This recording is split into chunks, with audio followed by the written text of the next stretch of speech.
Bir xəbər mediaya müraciət edən Abdullayev Turan Akifoğlu üzləşdiyi problemlə çıxış yolu axtarır.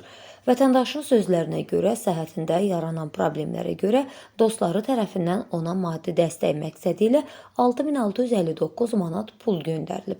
M10 cüzdan istifadəçisi bildirir ki, hazırda göndərilən vəsaiti hesabından nağdlaşdıra bilmir.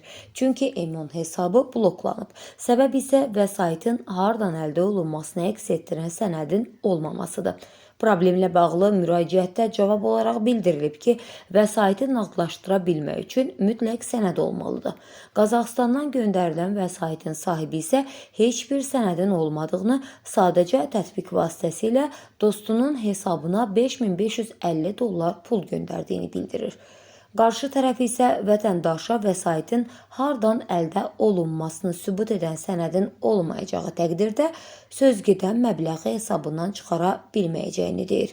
Müalicəsi gecikən şəxs isə onu da bildirir ki, həm M10, həm də kapital kartının bloklanması zaman etkisidir və xəstəliyi gün-gündən ağırlaşır.